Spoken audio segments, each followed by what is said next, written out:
এটা কোনোভাবেই উচিত না, এতে আশপাশে এলাকা সহ সবারই ক্ষতি হয়। সো এটা থেকে বের হয়ে আসা উচিত। ওই হর্ন নিষিদ্ধ, এটা তো জনগণ তো সাপোর্ট করে, কিন্তু ড্রাইভাররা তো অনেকে এগুলো নলেজেই নাই, অনেকে জানেই না, দিতেই আছে সিগন্যাল দেওয়ার খুব পিছন থেকে হর্ন দেওয়া শুরু করে।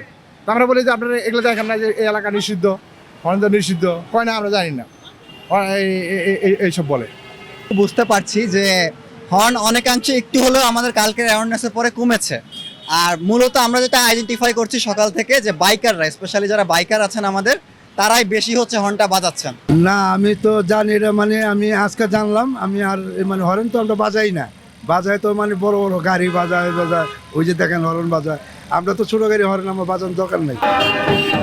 আমি আজকে এক সপ্তাহ পর আসছি, তো এই কারণে আমার এটা বিষয়ে আইডিয়া নেই। আগামী 3 দিন যাবত ওখানে জসীমউদ্দিন পর্যন্ত কোনো হরেন বাজানো যাবে না, এটা সতর্কতার জন্য বলা হয়েছে। 500 টাকা জরিমানা নির্দেশ দেওয়া আছে।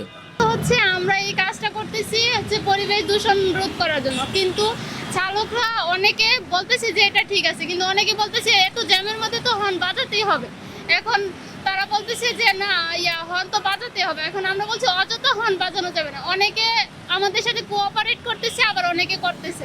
কালকে থেকে দেখতেছি যে পোলাপান এই স্টিকার হাতে করে দাঁড়ায় আছে। আসলে তো হরেন বাজানো নিষেধ করা হচ্ছে, কিন্তু এই 3 কিলোর ভিতরে যেসব ছোট গাড়ি আছে, অনেক সময় দেখা যায় হুট করে সামনে চলে আসে, তখন তো হরেন না দিয়ে উপায় থাকে না। আমাদের সবাইকে সচেতন হতে হবে এবং আপনার ছোট হরেন বাজাইতে হবে। হর্ন বাজানোর বিষয়টা তখনই আসে যখন জ্যাম থাকে, বা মানুষ যখন ফুটওভার ব্রিজ ব্যবহার করবে না, বা গাড়িগুলো যত্রতত্র দাঁড়াবে। তো গাড়ি যদি যত্রতত্র না দাঁড়ায়, তাহলে হর্ন বাজানোর দরকার নেই। আর এটাকে কন্ট্রোল করতে গেলে অবশ্যই রোডস অ্যান্ড হাইওয়ে যারা পুলিশরা আছে, বিশেষ করে আমাদের ট্রাফিক পুলিশ, আরও বেশি অর্গানাইজড হতে হবে। প্লাস যে হর্ন না বাজালে এটা অবশ্যই সবার জন্যই ভালো, এটাকে আমি ভালোভাবেই দেখছি।